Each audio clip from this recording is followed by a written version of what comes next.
Ladies and gentlemen, welcome to the Stand-Up Speakeasy. I am your host, Srethney, and every single episode I bring a comic from the Central Time Zone, and I'll branch out to Mountain and the Pacific and the Eastern eventually.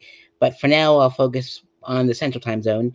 And my next guest is all the way from Chicago, I believe. And welcome, ladies and gentlemen, Greg-Gettle. How are you, Greg? Hey, thank you so much for having me. You're welcome. Thanks for being my guest on the show. Of course, man. Yeah, it's going to be a fun time. Absolutely, I agree. So, thank you for sending your video for me to watch. It was a fun video to watch, and it was awesome. That was a cool venue you performed at, I think. Oh yeah, so yeah, I actually live in I used to live in Chicago. I moved to San Francisco about like 5 or 6 years ago, and that's where that venue was, the Punchline. So it's one of the best clubs in the States. It's Dave Chappelle is one of his favorite clubs. He recorded part of his last special there. It's like I said, it's one of the best, very intimate, and yeah, it's amazing. Awesome, good stuff. And also in San Francisco, you performed at Cobb's, and what was that like?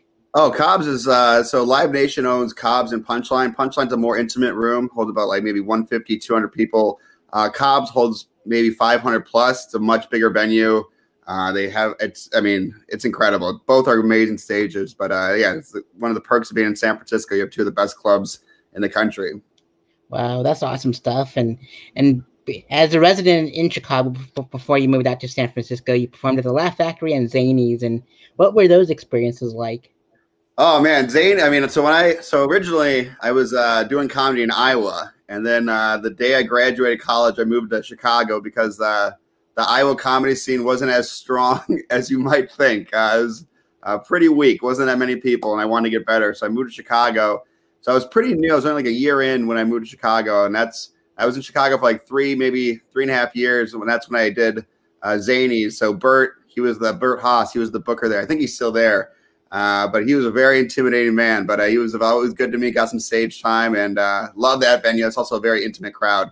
Laugh Factory, I performed when I went back to do shows a couple years ago, and seeing that club grow from what it was to what it is now, it's incredible. They're doing great things in Chicago, and that's also a fantastic room. If you ever have a chance, it's that those crowds are electric. It's always an honor to be on that stage.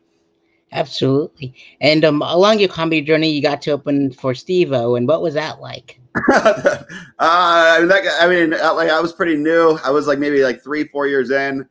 Really excited for the opportunity. Had like a good crowd, like 150, but they were fucking drunk and wild, and they just wanted, so it was like kind of a wilder crowd, but it was awesome, man. Something I still remember to this day. Yeah. Awesome. Good stuff. And you also opened for Rob Van Dam. And what was that like? Are you a wrestling fan at all? I am. I'm a huge wrestling fan. I love wrestling. Oh, wow. Yeah. So like me too. So I'm a huge wrestling fan. So it was like an honor to meet Rob Van Dam, but like Rob Van Dam probably smokes more weed than I've ever met in my life. This guy came in smoking weed. I think he had a joint or a blunt in his hand the entire time. And then I partied with him afterwards. That was a lot of fun. Yeah, I mean, that was like, Rob Van Dam's hilarious. He had a lot of good wrestling stories, but he's just fun to hang out with. Most definitely. My favorite Rob Van Dam story was like I used to live in Pueblo, Colorado, and the WWE had bought out ECW, and they did like a dark show, and so I made a sign that said, "Please sign my sign." And I saw them in the buses and everything like that, and they saw it, and like Sabu and Rob Van Dam and the Sandman came up to me, and they all signed my sign. It was like the coolest thing ever. Dude, one of my favorite wrestlers growing up was Taz. He was like orange singlet. I used to be, when I was in 7th grade, I was in a backyard wrestling match, or like we used to wrestle on trampolines and stuff like that, and I wear my orange singlet, and I used to go by Gaz because my name's Greg, and I was real little, and I was the first one to have the belt though, so that's an honor. That's awesome for sure. And you also opened up for Mikey Winfield from The Office, and what was that like? Oh yeah, Mikey Winfield. That was my first guy I ever opened for. So that was in the Iowa days, and I did a show with him in Iowa City, and he's like, "Hey, you guys are funny. You guys want to do another show with us in Cedar Rapids?" We're like, yeah. And I mean, that guy was probably one of the nicest people I've ever worked with. He lives in Sacramento now, and I'm in San Francisco, so I still see him from time to time. But that guy's great, and yeah, he's hilarious. I think he's came out with a new special on Apple or no, on Amazon, Amazon Prime. He just came out with a new special. So if you guys are into that, check that out. Most definitely. My friend recommended the show, and he goes, "Just stop after the fourth season." And I'm like, "Okay, sounds good." So where are you from? I don't know a lot about you. I'm originally from Colorado, but I live in Florida at the moment. And like you with the Iowa scene, like there wasn't much Colorado, like in where I was in Pueblo, Colorado, there was not much of a comedy scene at all. Okay.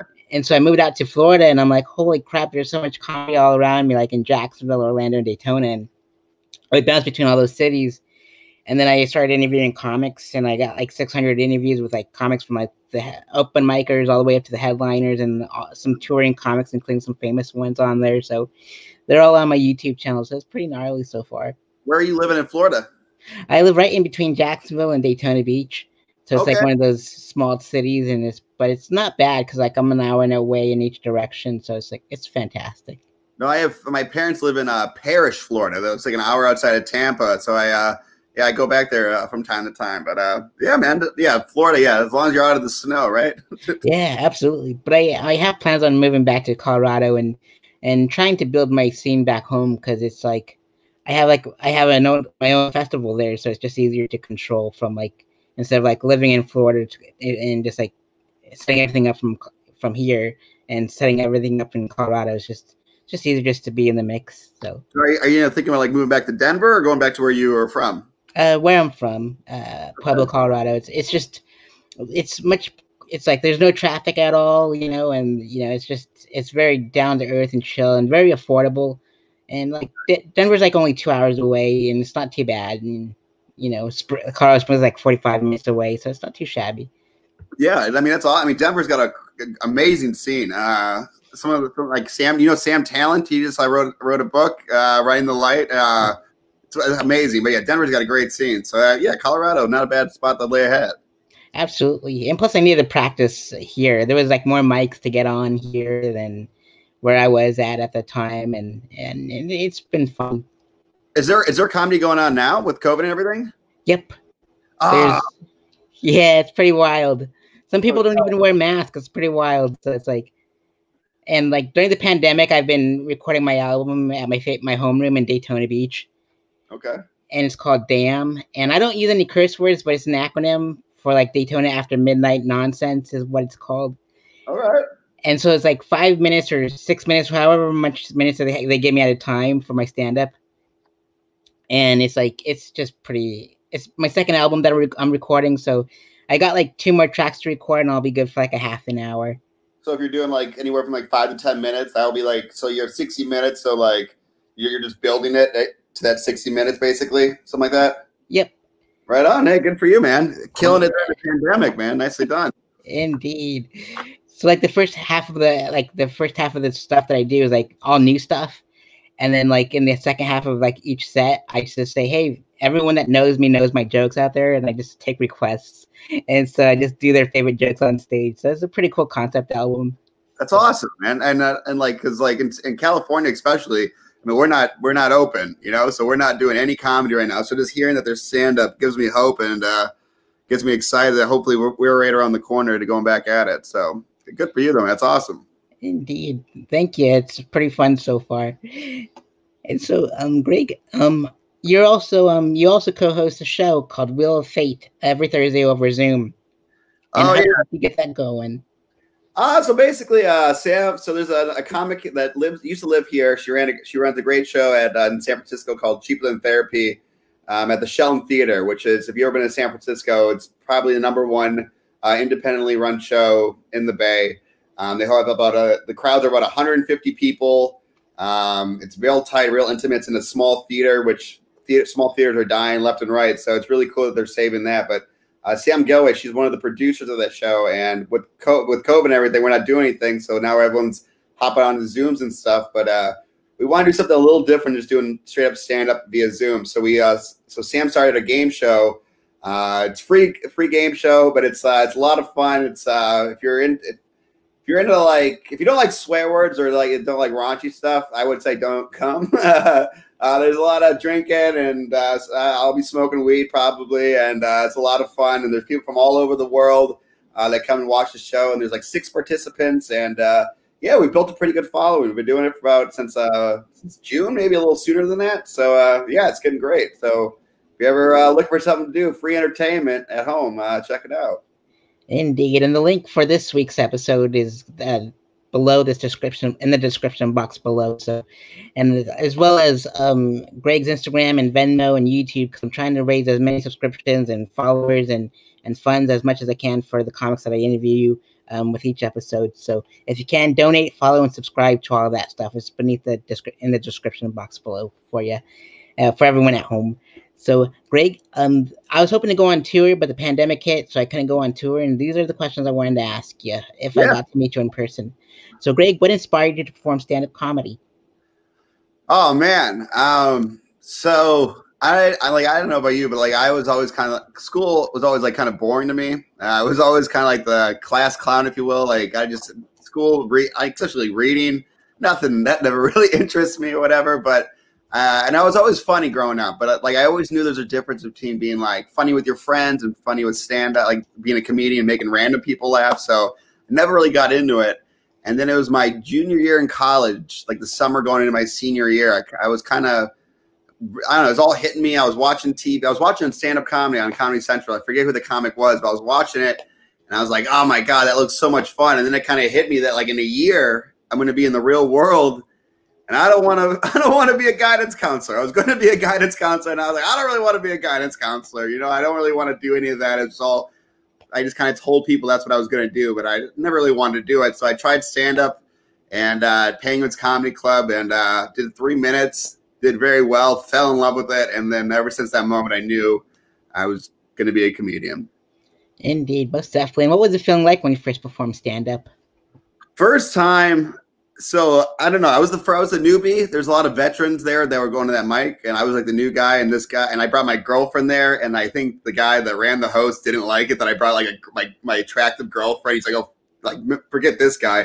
So he put me up first, gave me like 3 minutes, and I was like, oh no. So I slammed like 6 beers in 10 minutes. And I was just like Budweiser. It was like a beer basket. I was just slamming them left and right. And I got on stage, and I mean, I mean, honestly, I kind of blacked out. I was definitely going through my routine, but I kind of just like kind of pulled away, and I just took it all in. Everyone was like laughing and whatnot. And yeah, my one joke, I think the one I remember, I had a "Where's Waldo" joke, being like, I don't know how I feel about Waldo. Like a lot of people like, I mean, they think he's like some big traveler. You see him all these places, but one place you never see him is home. I think he's a horrible family man. Like. And it was kind of like little jokes like that, stoner ideas, and yeah, like I said, it was a feeling that I'm sure you experienced as well. Like I just never experienced anything quite like that. Like I felt complete. I felt like this is my purpose, and I've never gotten tired of that feeling. Like most hobbies, you start it, you really like it, and then you go away, you stop doing it because whatever, something else happens. But with stand-up, that was the one thing that always stuck. Like no matter what was happening, I'm still into stand-up. I'm still loving stand-up, and yeah, I mean, I've been doing it for a minute now, and yeah, it hasn't gotten old. Indeed, most definitely. And when I imagine still Stone Cold Steve Austin when you said you were pounding those beers and like with the Steve Weisers and stuff, so it was pretty awesome. Yeah, throw me another one. Yeah, most definitely. And what are your favorite comedy specials and comedy record albums? Oh, I think my favorite is Patrice O'Neill, "Elephant in the Room." I think that's the best thing I've ever seen. I mean, of course. I mean, I really liked Mitch Hedberg. He was like kind of stole his voice when I was starting out. I mean, anything that Chris Rock does, Bill Burr, big fans of them. Yeah, I would say those would be more my favorite. Old school, maybe like people, the vets, but also like Sam Morril. He's come out with a couple specials from New York guy. He's super funny as well. Yeah, I mean, there's a lot of new stand-ups popping up right now, left and right. That's really exciting. I don't know. So I would say Sam Morril's a great joke writer, but I would say Elephant in the Room with Patrice is probably the best. Most definitely. And a lot of those guys have been on TV and film, and I want to know what your favorite sitcom, sketch shows, and comedy films are. Oh, sketch show, you gotta go Dave Chappelle. I mean, that was probably the #1 sketch show ever. When it comes to like, you said like TV shows that I watch. I've been watching a lot of TV, especially during COVID and whatnot. I just knocked out Schitt's Creek, which I think it's a beautiful show. I cried numerous times during it. But when it comes also, I guess like old school, growing up, I would say that 70s show because I grew up in Wisconsin, so that probably hit home a little bit. Yeah, I would say that would. Yeah, I would say mostly that. Also, like probably something on Comedy Central. Maybe like It's Always Sunny. I've gotten into that pretty much the first couple seasons. South Park, first couple seasons. Anything to get a laugh going for sure. I probably watched it. Indeed, and comedy films. Comedy films. Step Brothers, probably my favorite. That's a great one. Dumb and Dumber, you can't go wrong with. Super Bad, I just watched that recently. That holds up. Yeah, I would say that. Yeah, I would say those three would probably be my favorite comedies. Yeah, out there. Most definitely. And if you can go on tour with any comedian locally and internationally known, which comedians would you like to go on tour with?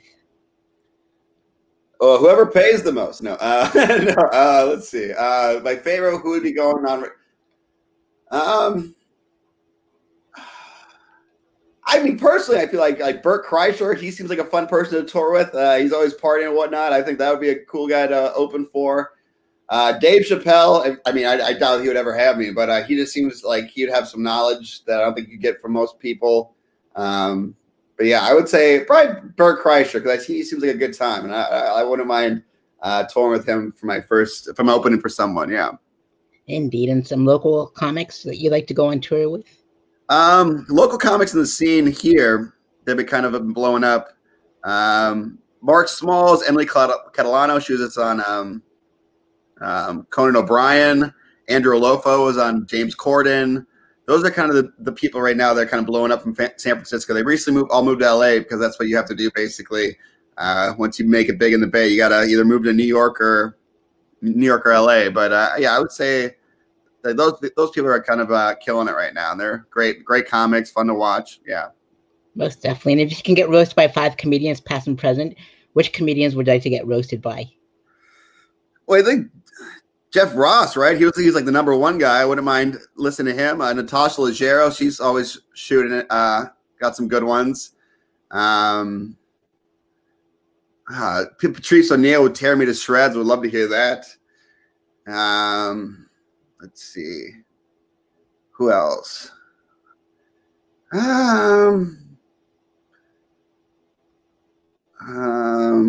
Two more. Ooh, that's a great question. I don't know. I think Pete Davidson. I wouldn't mind roasting him roasting me because then we probably smoke weed afterwards. That would be cool. Guy to hang out with. He seems to be on a lot of the roast. And Sam Morril. Sam Morril, also a great joke writer. I think he would tear me to shreds as well. So that would be an honor. Indeed. And where do you see your comedy career in the next 5 years?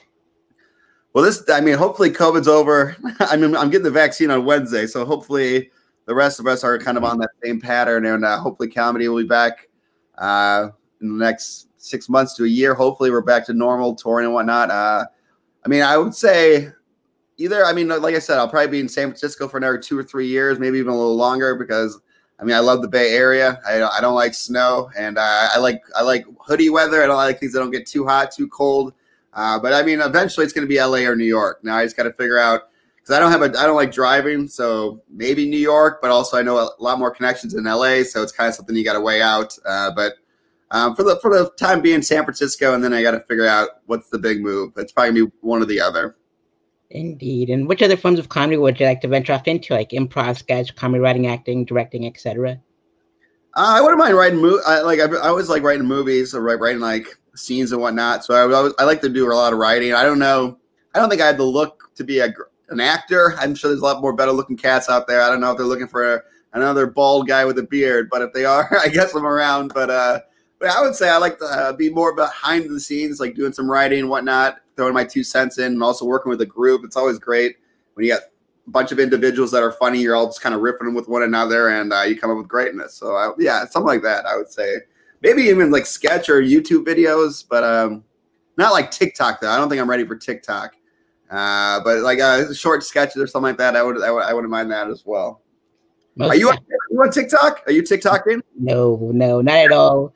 That's like for like the young crowd. I'm too busy living the good life. I don't need to be on to go viral.